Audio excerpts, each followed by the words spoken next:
Today is, Monday the 25th. We have a show for you today. It's going to be a crazy one. We're going to talk about the news.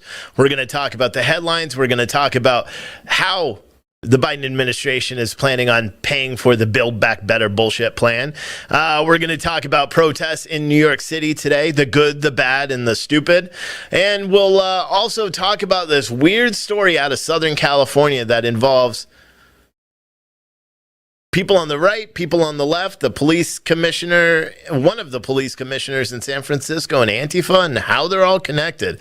All that and more in this episode of Wake Up America. News channel after news channel after news channel. Ever wonder why they report the same news? This is Wake Up America. Brought to you by Citizen Stringer. The media has become absolute lunacy. What makes us different? We just tell the truth. Daily headlines, politics, social issues, focusing on headlines that the mainstream media ignores. Conservative to the core and honest, sometimes to a fault. Unapologetically American. Welcome to Wake Up America with your host, Stephen Oatley. If you didn't know, this show is sponsored by Spartan Armor Systems. Spartan Armor Systems is an Arizona-based armor manufacturer. And you know what? I feel like I'm missing something. Hold on. That's better. Spartan Armor Systems makes some of the best Dawn body armor you've ever worn. Okay, this right here, super lightweight. Amazing. This is their concealed carry one. I don't have it fully on. And I also don't have the back plate in there. But this is their tactical concealed carry, and I'll show you because I don't show it enough, and I want to because they're such an awesome company. Their concealable plate is made with a soft shell. If I get it open, sorry, you're probably hearing that noise. You're like, oh my gosh, so annoying. So it's made of a soft shell, super malleable. This is level 3A here, made in Tucson, Arizona, like you see, like I said. Amazing company, huge sponsors of the show. And if you visit SpartanArmorSystems.com right now, you get 10% off your order by using code YEET. So go check them out right now. Like literally right now. You know what's not a good idea? Stopping traffic at 9 o'clock in the morning on a Monday morning after a weekend in New York City. This morning, climate protesters decided that it would be a good idea to block the FDR Highway and the West Side Highway in New York City to protest for, well, climate change. Video captured online, which we'll play in just a second, was posted to Twitter, which shows that these protesters all coordinated. They blocked the road with 3 vehicles, climbed out of the vehicles, and then decided to hold their protest in the middle of the highway. Obviously, people got a little pissed off. You had some parents yelling at them, saying that they need to get their children to school. You had other construction workers that were extremely mad and, had cones and were kicking the cones out of the way, telling people they have to go to work. We have a responsibility as adults in America to work. It didn't do anything. After about an hour, police finally arrived and started clearing out the protesters and arresting them for disorderly conduct for blocking a highway. Now, mind you, they could also charge them with a Hobbs Act violation, which is a felony, a federal felony, because they are blocking interstate commerce. Take this example at the West Side Highway, where they're clearly blocking this truck and going as far as smashing on the window of the truck when the truck driver was revving his engine. Now, again, police officers did clear out this area and traffic resumed, but at what cost? How many students were late getting to school? How many people were late getting to work because of idiot, dumbass protesters blocking the highways? One, we'll probably never know. Mainstream media chooses not to cover these events. However, if this was a protest of Trump supporters, you darn well know that it would be on national television every moment. Yesterday in New York City, anti-mandate protesters actually stormed the Barclays Center in New York City, protesting because the basketball team there apparently put suspended or fired one of their basketball players, and I forgot his name at this moment. But they suspended one of their basketball players because he refused, because of his stance on mandates, because he refused a vaccine mandate. Now, what's interesting about this protest is sometimes we've seen anti-mandate protests throughout the country. They call them anti-vax protests on CNN, but they're anti-mandate protests because in a large part, the majority of the people that are actually protesting are vaccinated themselves. They just don't believe in vaccination. They don't believe in mandating that vaccination. Yesterday, actually, I had a couple of people that came to the storefront while I was working here, packaging orders and things, and they were talking about how they're vaccinated, both of them, even with their boosters. But they also go out and protest with these mandates when everyone's around because they don't believe in mandating vaccines for anybody else. It's their choice. So yesterday in the Barclays Center, obviously, we'll roll video here in a second where you could, actually I'll roll it now and you can see it down below. But protesters stormed the Barclays Center. Now, you may recognize a couple of these faces because the majority of these people, or a large portion of these people, were the same people that were protesting outside of that steakhouse a couple of weeks ago. You may remember the steakhouse protest because that was apparently, I think it was Charles or Clyde's Steakhouse or something in New York City, where protesters protested outside of the city because 3 black women were refused because of vaccine mandates, which turns out that the whole story was garbage. They said that the hostess said the N-word, blah, blah, blah. Never happened. They viciously attacked that hostess and were arrested and charged with that offense. Now, Black Lives Matter staged a protest outside of that business days later saying that the vaccine mandates are racist to black people. And they disproportionately affect black people, which we've said on this show numerous times. I've personally questioned why Black Lives Matter isn't out on the streets protesting against vaccine mandates, because the largest majority of unvaccinated people in America happen to be African American. And if that's the case and they're vaccine mandates, then they would definitely disproportionately affect people that are unvaccinated, of which the largest majority is African American. Therefore, they are disproportionately affected quite a bit more than white people who have been vaccinated. Not all. I'm one of them, but some white people who choose to get vaccinated. So yesterday, the protests outside the Barclays Center continued on, and people got mad, and you see some videos of security guards pushing people out of the way and pushing these gates back. Now, Fox News did a maybe 15-second segment on it yesterday. And again, it's breaking news. So the way mainstream media works is they don't cover anything when it first happens. They wait a couple of days. They wait and see if it goes viral on social media so it'll be enough to talk about, and then they eventually talk about it. I'm not sure if CNN or MSNBC or anybody is going to highlight this because, again, it works against the narrative. They want you to believe, as just, consumers of news, that the majority of the people that are unvaccinated are white Trump supporters. And the majority of these anti-vax crowd, as they say, are white Trump supporters. Well, it turns out that the group at the Barclays Center were not white Trump supporters. In fact, they were Black Lives Matter activists. They were basketball fans that were protesting for the right of someone to make a determination on whether or not they have to get something put into their body. Now, so the mainstream media is likely not going to cover this story, which is why we've decided that we have to talk about it. We've seen these protests take place across the country. Again, the only time anyone else sees them on mainstream media is when the protest is white guys. I mean, there's no other descriptor that I can give. And they always label it as anti-vax. I myself went down to the Charlotte protest twice, and we covered those protests where the large majority of the people that I interviewed down there live on the air, the large majority of those people that were down there were vaccinated employees that just did not believe in the mandates. So again, I want to be clear that these protests are going on, and people just pretend like they're not. And maybe that, Fox News will, instead of doing a 15-minute segment or 15-second segment, they'll bump it up to a 30-second segment so people can understand that if you don't believe in forcing a mandate, that you're not alone, that other people have that same belief. Who knows? We'll just have to keep waiting. Here's an interesting story, but it's not something that you wouldn't suspect would happen, especially in Florida. But Florida Governor Ron DeSantis said Sunday that he hopes to sign legislation that would award $5,000 bonuses to help out-of-state law enforcement who refuse to get vaccinated against COVID-19 in violation of local vaccine mandates to move to Florida to come work here. Or there. I don't live there anymore. I live in Virginia.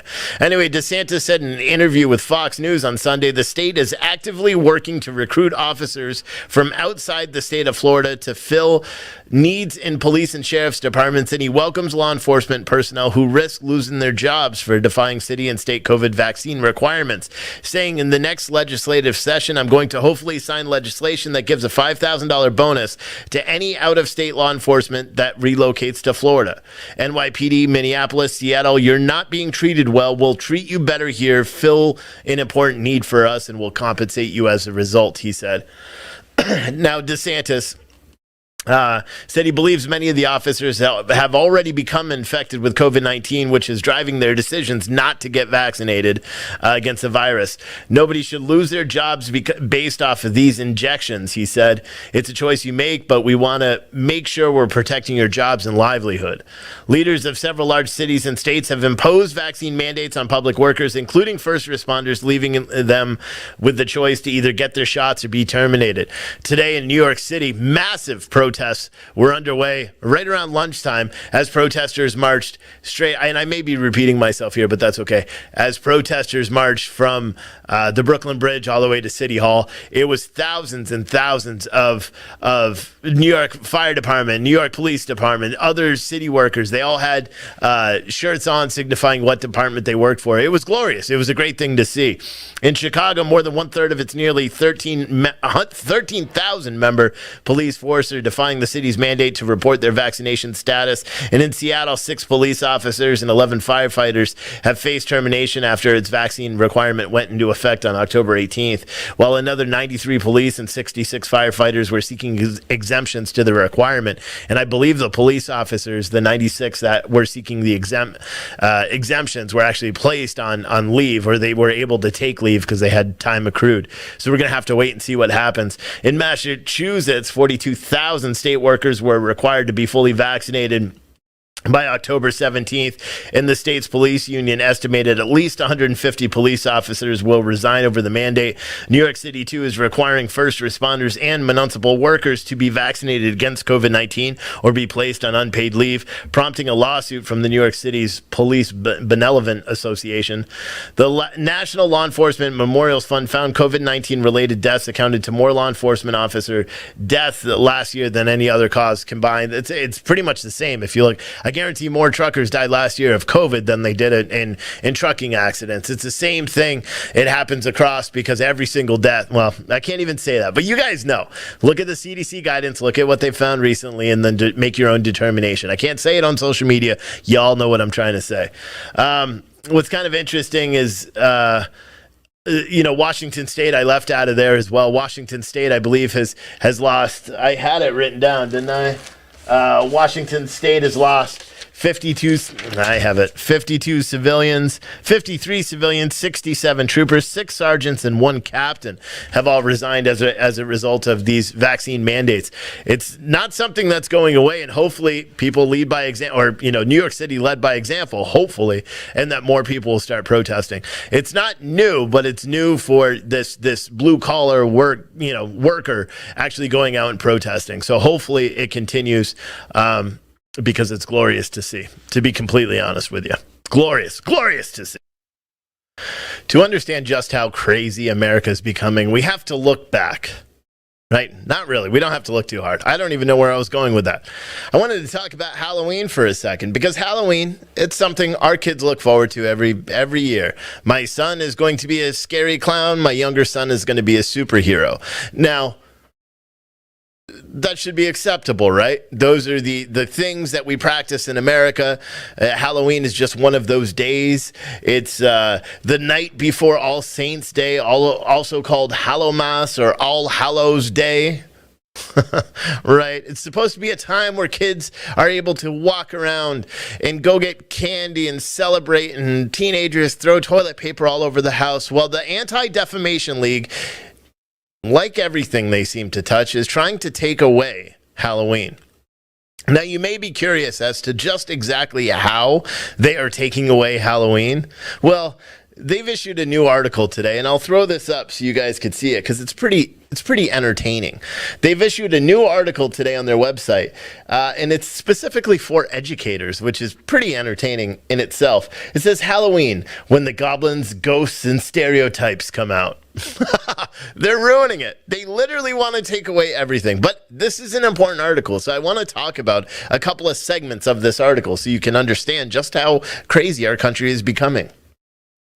When autumn blows in, Halloween fun is close behind, and yet sometimes it's the opposite of fun, said the Anti-Defamation League.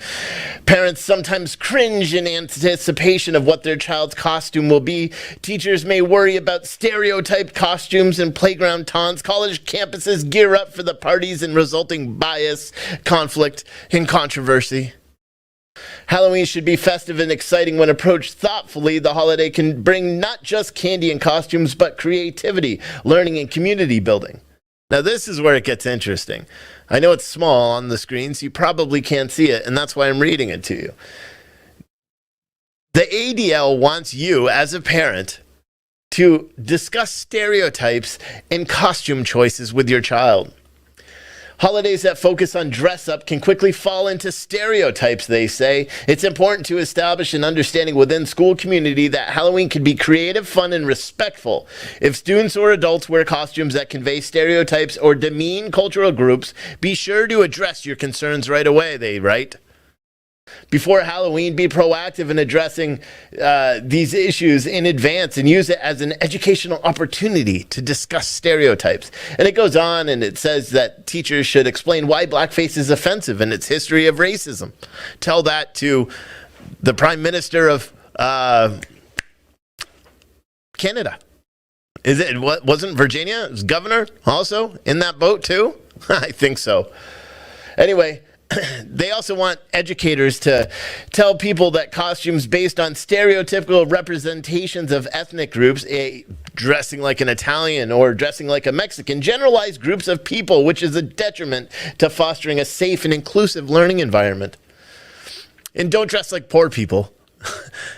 How many of you guys as kids, I did, how many of you guys as kids dressed up as like rednecks and you had the pieces of corn hanging out of your mouth or whatever that is? That's what we did, right? Or one day, one time I was a zombie and I had zombie makeup up. Am I stereotyping zombies by dressing like a zombie? What about my son, the 11-year-old, who wanted to wear a scary clown mask? Is that mean to clowns? Or what about people that are afraid of clowns? Can he not dress that way? They go on to describe more. And this is where I take extreme offense to where this country is going.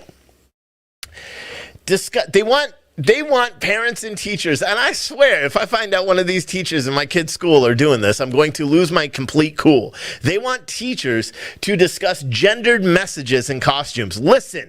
Listen to what they write. And this, again, is for educators. This is what they want educators to do.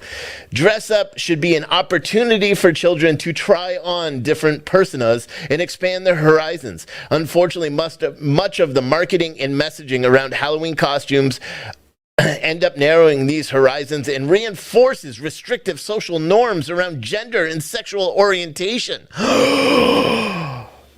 Girl costumes predominantly focus on dresses and being pretty, such as princesses and fairies. Even superhero costumes for girls include skirts instead of the more practical pants for crime fighting. What? While costumes targeted for boys place a heavy emphasis on superheroes and action figures, choices like these convey the message that boys should be scary and gruesome.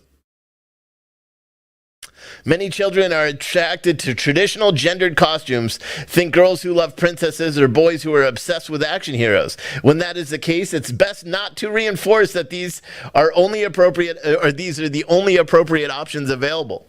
Engage in conversations with young people about gender stereotypes and discuss. They want to eliminate action heroes. My son he's dressed up as some superhero I've never seen, some green thing with all sorts of muscles and a mask. Is that being gender stereotypical? Not anymore. Because if you're a woman who identifies as a man, you can go and compete in the Olympics. So how do you know that big muscly bound superhero is not a man who identifies as a woman? You don't know. Our country is effed. Guys, no matter how you look at it, our country is F, and now the Anti-Defamation League is trying to control not only everything else about our country, they want to also control what your kid wears on Halloween. It's the most absurd story you could possibly ever hear, but yet you probably won't hear it anywhere else. The mainstream media tries to pretend these things don't exist. They try to pretend like nothing is real. My kids will be whatever they want for Halloween for the rest of their lives. And they will not have anybody telling them they can't be a superhero because that is gender phobia or whatever lame excuse they want to give. We don't live in that America, and we will never live in that America. And the only way we will stop that America from happening here is by standing up to these groups, to standing up to teachers, to standing up to this mindless stupidity that is America now. Anyway, we'll be right back. All right, I've got an important message, okay? Call it a PSA, call it whatever you want. You guys know we're on social media all the time. We're on YouTube, we're on Facebook, we're on DLive, we're on Twitch. But we also have our own streaming platform, citizenstringer.tv. With that platform, when we don't censor anybody, we have live chats there. All of our videos are there. We've got Pete Santilli in the mornings. We've got the midday news update with Adam and Scott that's on around 11 to 12. We've got my show on at 8. We got Pete Santilli again at 6 o'clock with a whole new show. We've got a lot going on. In addition to signing up at citizenstringer.tv, we also have our store, which you can access puretruthclothing.com. You can buy some amazing coffee from our own coffee brand, puretruthcoffee.com. We've got it's all in stock right now. So if you want coffee, if say you do your grocery shopping on Wednesday, you want coffee and you're almost out, order our coffee, sign up for our subscription plans, which we have for our coffee as well. You get a nice 10% discount, plus you could determine how much you want it sent. We've got a coffee gift box where you get a free mug plus all 5 flavors that we have. In addition to that, we also have our own clothing line, apparel clothing, or Pure Truth apparel. It's a long day already. But you can see we're starting, we have the F. Joe Biden sweatshirts, F. Joe Biden t-shirts. We've got our new Wake Up America. Check this thing out. This logo, these t-shirts, they all went out in the October mystery boxes. All of you guys got one of these, but these are out as well. I encourage you guys, if you want to support our show, go visit citizenstringer.tv. Up at the top, you can get the link to our store as well. That's the best way to do it. We appreciate all the super chats. We appreciate all the cash apps and all that. But the absolute best way to support our show and what we're doing here as independent media is visiting citizenstringer.tv and signing up there for a membership and picking up some coffee. It's cheap, but it's amazing coffee. It's my favorite coffee. And it could be that we own it, but it's definitely the best coffee out there. Get it now. If you ship, you'll notice, everybody will notice something in our store. We're switching the way we do things. The coffee is already stocked, ready to go. It'll ship. If you order today, you'll get shipping notice tomorrow. If you order the Wake Up America tees or you order the F. Joe Biden tees or sweatshirts, you'll get those out. You'll get shipping notification within 24 hours, sometimes even sooner. The shirts we already have printed, so we'll ship those right out immediately. Visit citizenstringer.tv. We'll be right back. Finding the right CBD product for you can be tough. Just CBD has you covered. We offer the highest quality, most consistent CBD gummies on the market with soothing 100% organic CBD in every mouth-watering gummy. All of our products are lab certified and made in the United States using organically grown hemp. Each of our gummies gives you between 8 and 25 milligrams of soothing CBD. Enjoy all the benefits of CBD in our amazing line of gummies with Just CBD.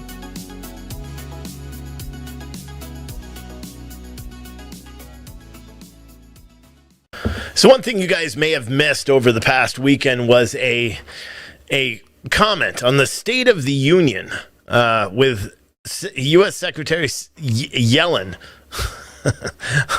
It's hard to get it out just because of the sheer stupidity of some of these comments. Well, this is not unlike any of those. The Secretary Yellen has proposed a tax on unrealized capital gains to finance Biden's Build Back Better plans. Now, you may say, I mean, with even by her own volition, she says it will only affect the rich of the rich. The rich of the rich. Listen. I think what's under consideration is a proposal that Senator Wyden and the Senate Finance Committee have been looking at that would impose a tax on unrealized capital gains on liquid assets held by extremely wealthy individuals, billionaires.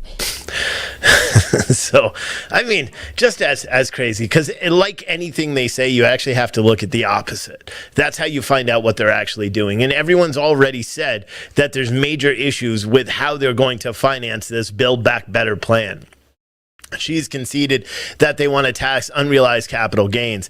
Now, the thing that's funny is when you look at unrealized, it's not converted into money, so it's unrealized property assets. So like people like Elon Musk, who's never sold any of his Tesla shares, he will now be forced to do so because he's going to end up having to pay taxes on that based on this unrealized, tax thing. Now, here's an interesting comment. Some random person, JP on Twitter, actually wrote how that will work. Elon Musk has never sold a share of his company. Now he has to. Price is supply and demand. Stocks crash because of the immense supply after they sell it. He needs to sell even more because with such a bad price, he can't cover the whole tax from this capital gains tax. What's with the rest? Well, their prediction, you implement this and the U.S. is screwed in a day. It's amazing, really, when you really think about what's going on. Here's Joe Biden actually talking about how when questioned on how they're going to pay for it, this is Joe Biden's response and how they're going to pay for the Build Back Better plan. When you talk about the number, we shouldn't even talk about the numbers because it's all paid for, written in the same piece of legislation. No, it's not. That's why so many people have questions. That's why so many people are trying to get to the bottom of it. But we do have another side of what Joe Biden was trying to say there, just so you guys can understand. Because again, we like to dive into the inner workings of Joe Biden's mind, and we were able to locate this little clip, which is the inside of his mind. Have you ever had a dreams that you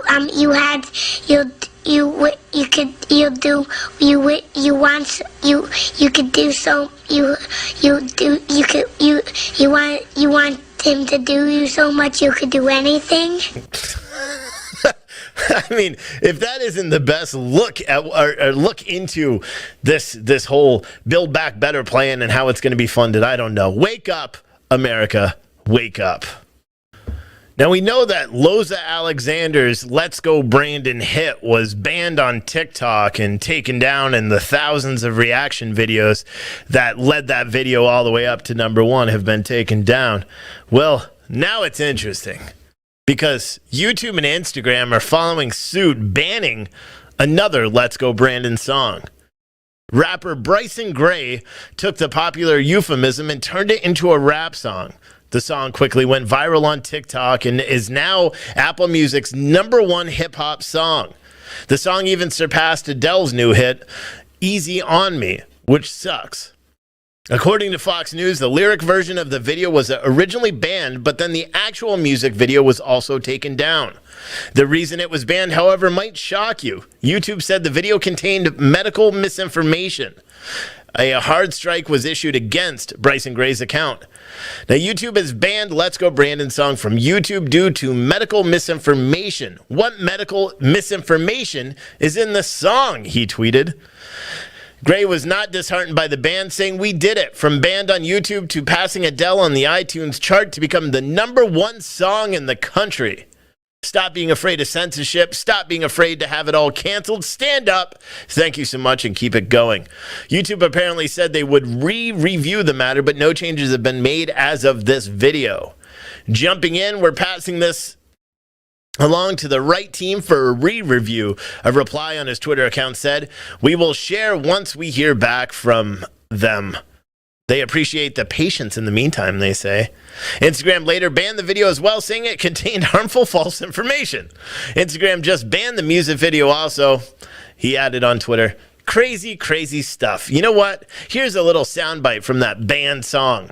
Hey, let's go, Brandon. I keep a drum like I'm Nick Cannon. Hey, let's go, Brandon. Pandemic ain't real, they just planned it. Hey, let's go, Brandon. When you ask questions, they start banning. Hey, let's go, Brandon. Hey, let's go, Brandon. Hey, let's go, Brandon. I keep a drum like I'm Nick Cannon. Hey. Kind of still like Lowe's song better, but, whatever. Here's our next story. Here's a little bit of world news for you guys, just in case you didn't know. The country of Sudan has undergone a military coup today. Sudan's military disavowed its power-sharing government and declared a state of emergency on Monday, catapulting the country into its biggest political crisis in its 2-year transition. The coup comes after months of rising tensions in the country where military and civilian groups have shared power in a shaky transition coalition called the Sovereign Council. Since former President Omar al-Bashir was ousted in power in 2019. Last week, Prime Minister Abdallah Hamdouk said a full transition to civilian rule could be in place by November 17th. Little did he know, his military said no. So you know what's happening now in Sudan? Well, the Sudan military is shooting at peaceful protesters who are marching down opposing this military coup. All that in this edition of World News. All that and more, or something like that. That's what I got to figure out what to say to transition to the next news story. I'll figure it out eventually. Now, you may not know, but the trial of Marine Lieutenant Colonel Stuart Scheller is over.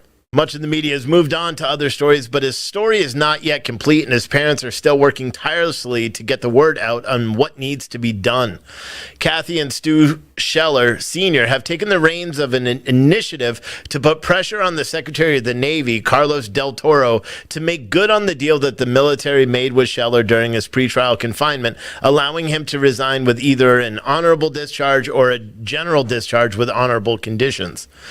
There is no specific time frame by which it needs to be done, but they were told by their son's attorney, it is the military, it's the government. For it go up the chain of command to the Secretary of Navy, it could take months. Earlier this week, they launched the website standwithstu.com, where supporters can find information and statements related to the cases or to the case, statements from the trial, and how to contact Del Toro. They have also created a petition on change.org. On Thursday, Scheller spoke to Randy Hall and Mike Mears on the podcast Hall of Mears and provided a glimpse into Lieutenant Scheller's character as a leader and his deployments over his 17-year military career. They also give some context and backstory on the reasons behind his, quote, admitted defiance of demands for accountability.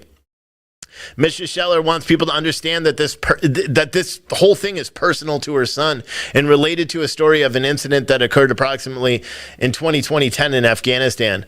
A Black Hawk helicopter went down and Scheller was in a small group that was sent up to collect the weapons, bring down any bodies, and blow up the helicopter so that our technology could not be shared with the enemy. The mission was to be quick in and out because the enemy knew where the helicopter had gone down. Things were complicated by ongoing firefights and the fact that weapons had melted into the Black Hawk due to the fire from the crash. Mrs. Scheller said their orders were to take them out, and they couldn't, so they had to call down and wait all day long under fire from enemy troops. By the time they heard back, the group had spent the night. They were able to get out in the morning after sleeping in body bags to avoid freezing to death. By the time, I already said that. Stu Scheller said when Kathy says it's personal, on August 26th, when you've lived for 17 years, that kind of life, and you hear what we basically turned over Bagram Air Force Base and all weapons, Black Hawk helicopters, all the military equipment to the Taliban that you were fighting, it's personal, let alone having the Taliban who you fought against to protect the perimeter and then see 13 of your fellow service members die. Something snapped in him, the father said. The Schellers also shared that their son was doing work with the suicide prevention group called A Hero, a 501c3 that helps heal the physical and psychological wounds of war. Scheller Sr. said his son had a farm in North Carolina with some school buses on it where he made the video from, as you know, and they go out there and they talk and they try to help each other, he said. He cited the statistics from the Department of Defense that say 22 active service members or veterans take their own lives every day, but thinks it could be higher than that. He said that Scheller Jr. has been working with the group trying to help Marines in his scope transition as they leave the Marine Corps. The chaotic exit from Afghanistan affected him, as did many of those who served there. And it goes on. This is a great story that's written on citizenstringer.com by Lauren Jessup, one of our writers there. So please check it out. Please also visit the change.org petition. Visit istandwithstu.com as well. Show this guy your support. He deserves it, more so than anybody else at this moment.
I work for a federal agency. I've been doing this job for over 23 years. When I come home from work, what's rewarding to me is that I know that I'm out there serving and protecting the citizens of the United States.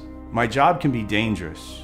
There's conflict, aggression, and sometimes life-threatening situations. On June 12th, 2018, I was patrolling near a mountain range and I heard a noise in the gravel. I turned and I saw 2 muzzle flashes. It was clear it was an ambush. I was shot 6 times. Getting shot feels like 1,000 needles penetrating your body. I felt immense heat, and then later the pain kicked in, and I had to do everything I could to save my own life. I survived because I was wearing my body armor. If not, my wife would be a widow and my daughter wouldn't have a father.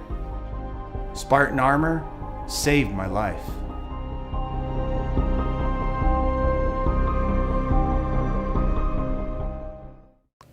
This next story I got for you is kind of a doozy. It's a weird one. I'll be honest with you, it's probably not something I would have recorded or talked about if it wasn't for the people involved in the end.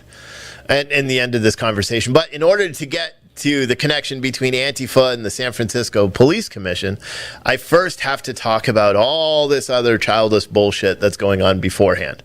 All right. For anyone that doesn't know, we've been watching protests in Los Angeles for a long time, for a year, where Antifa gets out and they clash with right-wingers. You know, it's the left versus the right. You know, we saw the big Patriot rallies in Beverly Hills, and Antifa would march down, police would push them back, blah, blah, blah. We've known that there's been a conflict for a while, but did you know that even while that conflict was going around on the streets, we had the We Spa stuff and all that stuff go on, there was also a conflict going on in the back end using our nation's legal system. And which is very perplexing when you actually think about just how much time and involvement has gone into all this stuff. And I suppose that's one of the most interesting things to me is just the lengths that people go. So to give a little bit of background, and again, it doesn't make a lot of sense. I'm going to do my best to try to talk to you guys about it and try to understand. So there's a group of people on the left or on the right that got really pissed off at this guy named Chad Loader.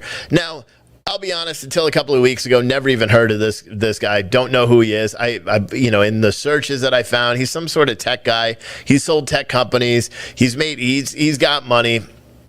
He's also been arrested during some of these protests for being in possession of 8 umbrellas and a bunch of masks and body armor and gas masks and stuff like that. So clearly, based on that definition, you would think that he was a left-winger.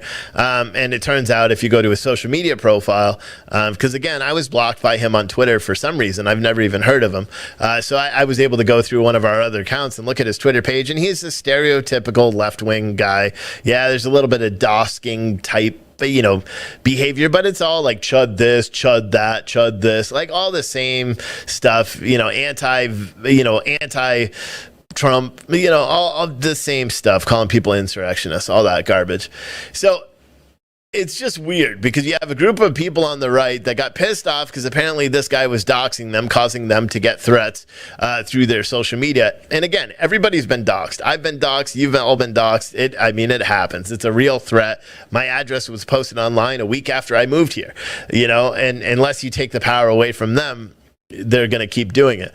Now, apparently that's what this group of people on the right decided to do to Chad Loder. They apparently, or someone that was fearing for their safety, filed a restraining order against Chad Loder. Now, and that was back in September, I guess.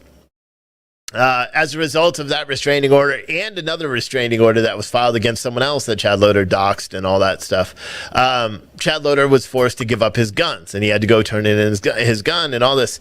This part of the story is just stupid. I'll be honest. It's childish stuff, and I'm covering it because of the end, because the end of this doesn't make any damn sense.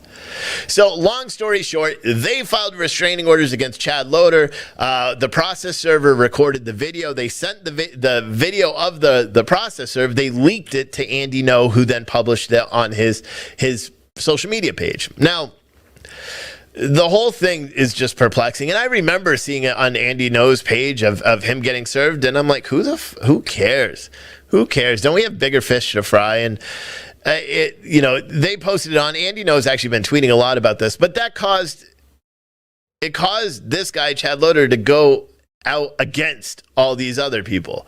So Chad Loder started a campaign against the Post Millennial, the publication that hires or that employs Andy No. He's the editor-in-chief there,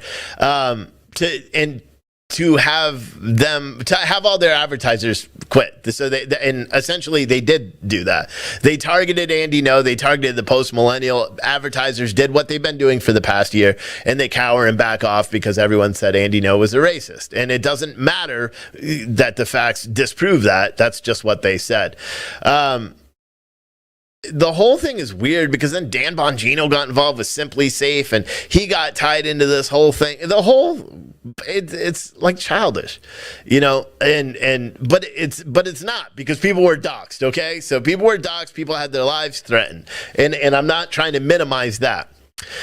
What happens after that is then last week, Chad Loder hired some new attorneys, and then he decided to go and file restraining orders of his own. He was pissed off because people filed frivolous restraining orders. That's what he said. So then he goes and files his own frivolous restraining orders against all these right-wing people. And then in addition to all the restraining orders he filed against the right-wing people, he also filed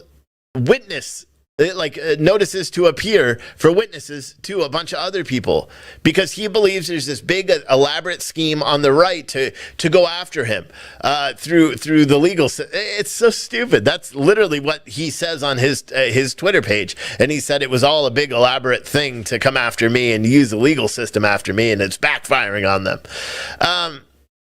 What's really weird is that he served last week, in the middle of the week, he served papers to someone we all know here, to Chris with WYSIWYG TV. Now, for anyone that doesn't know, Chris is someone that's gone out and covered what has been happening in Los Angeles all the time. An independent journalist, press pass credentialed journalist that goes out and covers these events. He's been the target of numerous vicious assaults by Antifa, captured on either his film or other people's film. We've seen him get pummeled by Antifa, and yet he goes out there all the time. So apparently he talks to some of the people on the right or something. I don't know, but somehow he finds himself mixed into this whole shit show. And last week he was served with a notice to appear as a witness in all these different cases. Now, this is where it's weird, okay? This is where the story starts taking a turn from like a really D-grade movie, like a shitty movie where it's like, they're trying to be John Grisham and they're going back and forth with legal stuff and it's just stupid and you're turning it off every 5 minutes and then you realize nothing's on, so you turn on that shitty movie again. That's what this story is up to now. But then it gets interesting. So when I got my hands on the witness document or the notice, whatever the hell it's called, where WYSIWYG and others are told that they are witnesses and they have to be witnesses. And again, what's interesting is Chad Loader on his Twitter page says that these people are all being summoned to be witnesses. It's what they're after, which is very odd to me, because they're not seeking. They're asking them to be witnesses to some coordinated attack or attempt at something. And they're requiring that these people, including Chris, member of the press, to bring all communication, including without limitation, letters, emails, text messages, social media posts and comments, direct messages on apps, including apps, Telegram, WhatsApp, and Signal, multimedia messages between Chris and all these other people, including Andy Ngo. Andy Ngo's name is actually listed in this court document. So they want any correspondence between this Chris guy, WYSIWYG, and all of these other people that have any mention of the name Chad Loader, including Andy Ngo and the Post-Millennial, and anyone that Andy Ngo knows or that was representing the Post-Millennial. That was one of the things at the end. It literally has Andy Ngo personally, it has his Twitter page, and then it says anyone acting individuals representing or acting on the behalf of Twitter account Andy Ngo. And I'm like, okay, this is a weird encroachment into media, right? Because Andy Ngo, whether you like the guy or not, I'm not a huge fan of him. I think what he does, mind you, is incredibly important, but I'm not a big fan of it. I think it's kind of a gimmick to sell books. But again, very, very important to do what he's doing. But here's something that's interesting. Okay, this is what's kind of interesting to me, is when you look back at this whole thing, when I was looking at this, I'm like, okay, that's weird. They're going after any correspondence with the journalist. That's fishy. So I start looking into the attorney. And I go to the Twitter page and I see the attorney's name and he said something police commissioner, San Francisco police commissioner. I'm like, okay, that's a joke. And just dismiss it. Something told me no. So this guy, this attorney, John Hamansky is the attorney for Chad Loader, and he's got some weird, posts. Again, definitely a left-wing guy, okay? I don't know John Hamansky, never heard of him. He's some high-powered attorney in the San Francisco Bay Area. Good for him. Definitely a left-wing guy based on his social media posts. But it's weird because he is actually an appointed police commissioner for the city of San Francisco. And he sits on you literally can go right now. Everyone can do it. You can go to sfgov.org/police commission and you see a picture of him as a sitting police commissioner. Now, maybe you don't understand what the police commission does. Well, the city of San Francisco is unique because the police commission sets policy for the police department to conduct disciplinary hearings on charges of police misconduct filed by the chief of police or the Department of Accountability and provide discipline to police officers. They're appointed by the mayor and the board of supervisors, and they oversee the police department and the Department of Police Accountability. They also appoint and regulate special patrol officers and may suspend or dismiss patrol officers after a hearing on charges filed. Does anyone not see an issue or maybe a conflict of interest? So maybe I got to give more background.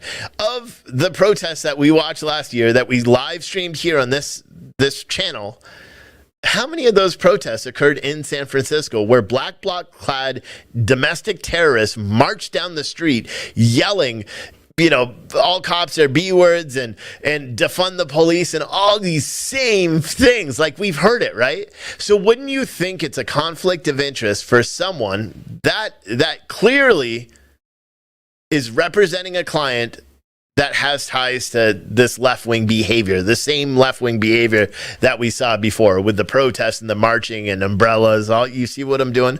Wouldn't it be a conflict of interest for that same person that may share or may not share those same beliefs to go and work as a police commissioner where you actually I just I can't understand it. How someone is a police commissioner when you're defending a client that believes in defunding the police. It's literally it's like if you look at the tags on Chad Loader's page, it says defund ICE and abolish ICE and all. Those are anti-police slogans that we've heard all last year.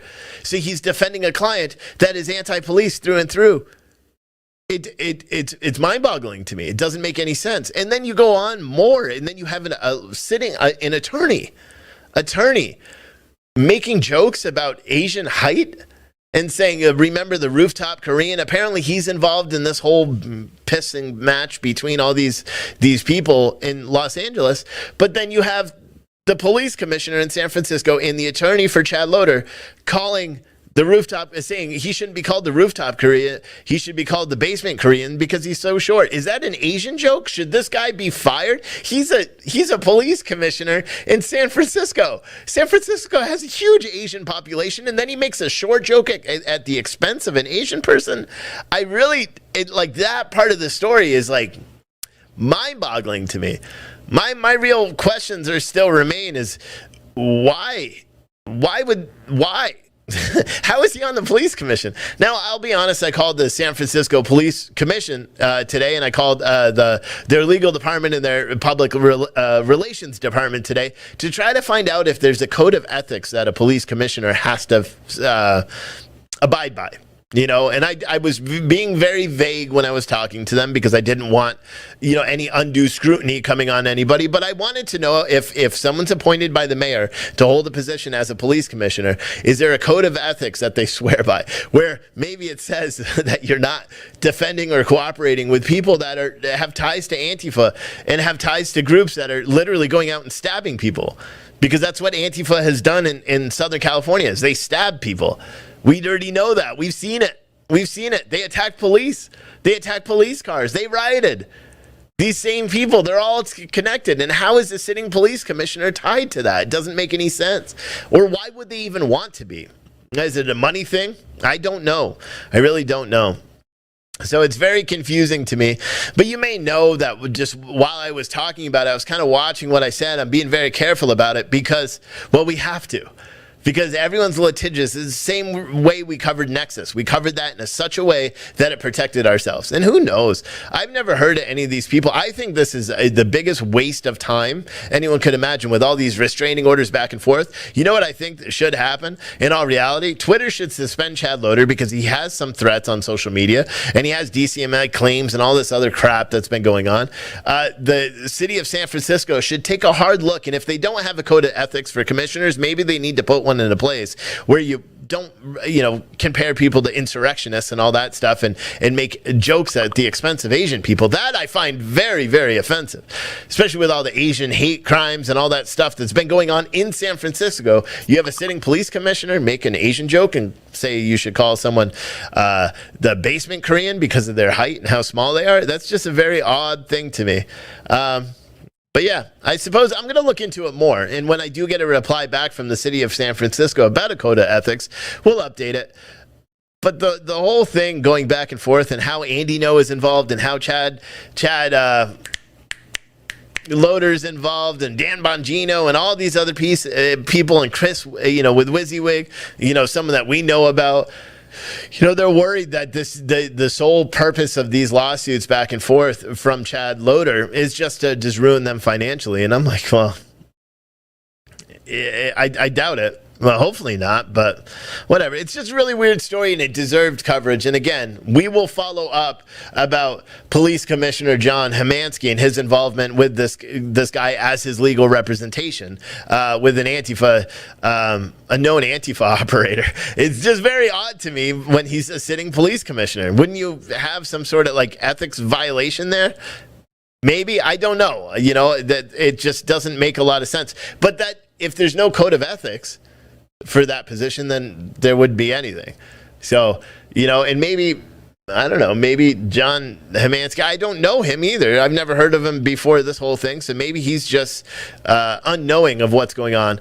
But then he posted a message on Twitter the other day where he said, this has been an ongoing process for weeks. We've been surveilling everybody for weeks. And he said, for anyone that doesn't know why this is happening, he didn't take the legal approach. Like, we talked to another attorney and we sent them the tweets and we're like, hey, what do you think of this? And they're like, that's not very professional. It was the only response we got, and I'm like, well, it isn't. It's very odd to me. It's very odd. But at any rate, it's a story we will keep following and we'll keep updating it as more information becomes available. We're going to take a quick commercial break. We'll be right back.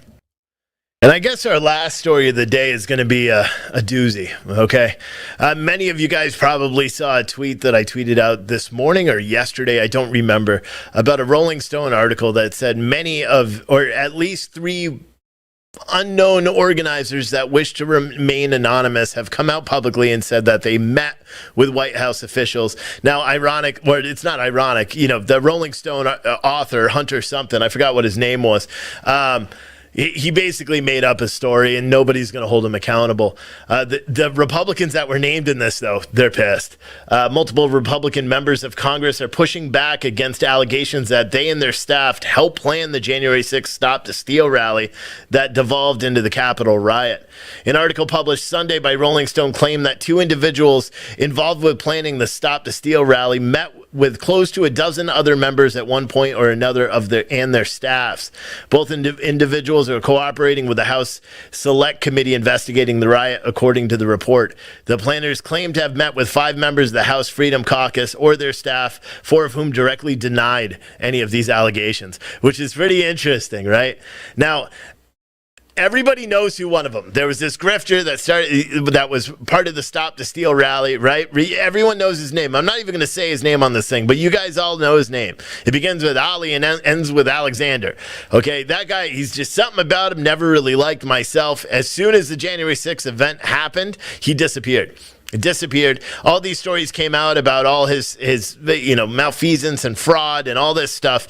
It all came out afterwards, and I got a feeling that he's one of these people. I don't know who the other 2, if they even exist, but you got to think Ali Alexander hasn't been in the media for a while. His cover was kind of blown after this, and then all of a sudden they have someone that was part of the Stop the Steal protest that met with all these people. And again, Ali Alexander said in Instagram videos and all that before he was banned from all the platforms that he had met with all these people before.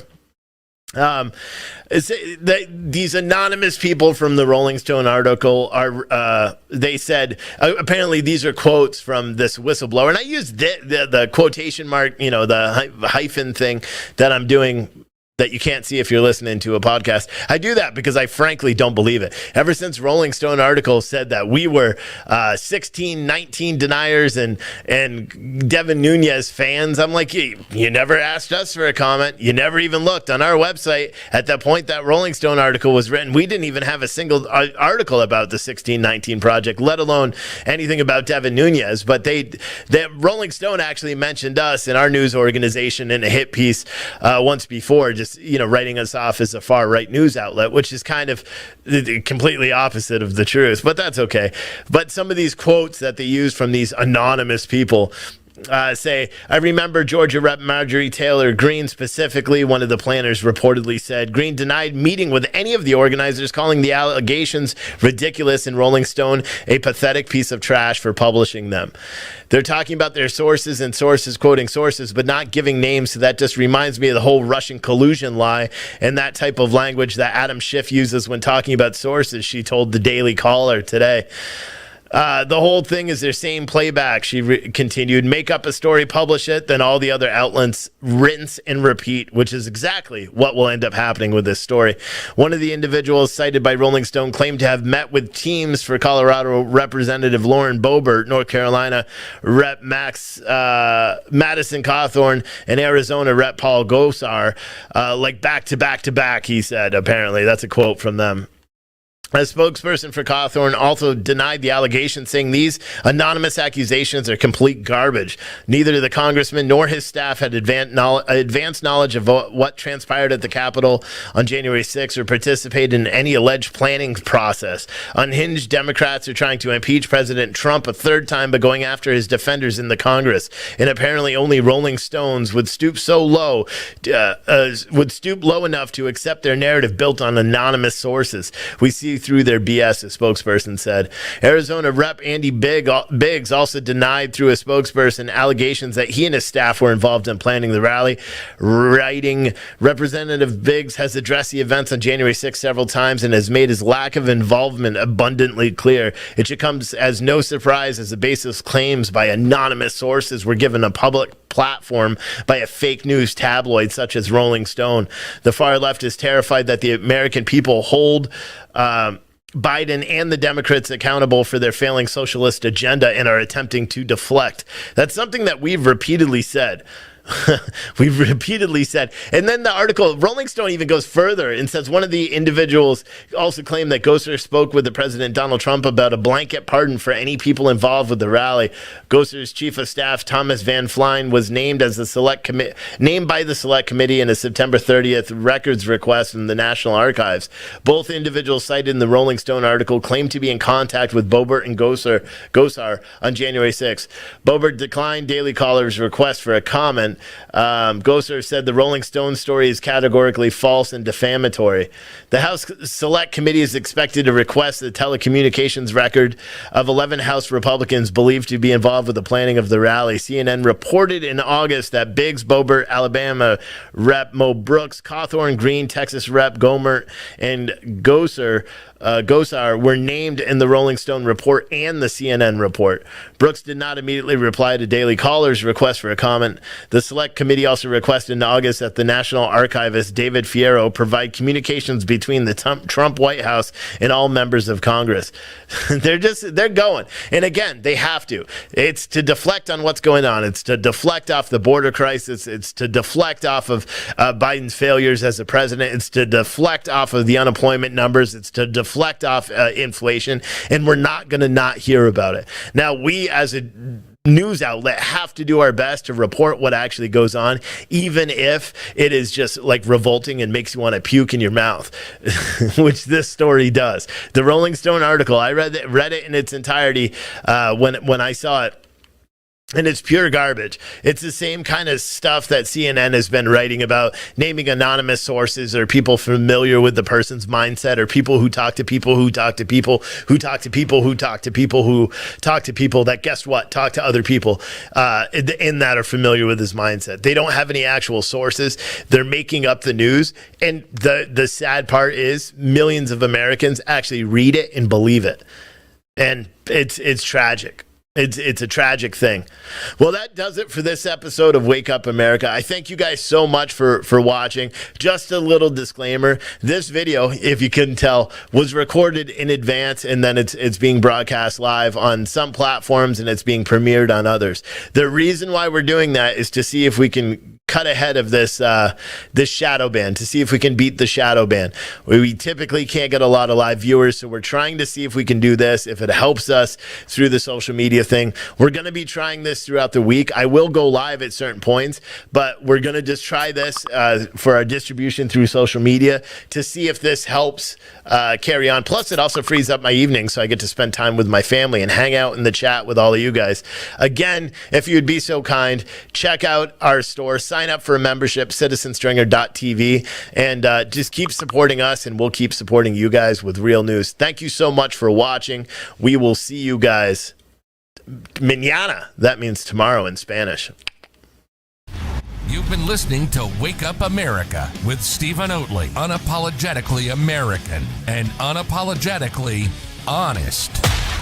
Join us each night at 8 p.m. for more daily headlines, politics, and social issues, covering the headlines that mainstream media ignores. We hope you've enjoyed the show.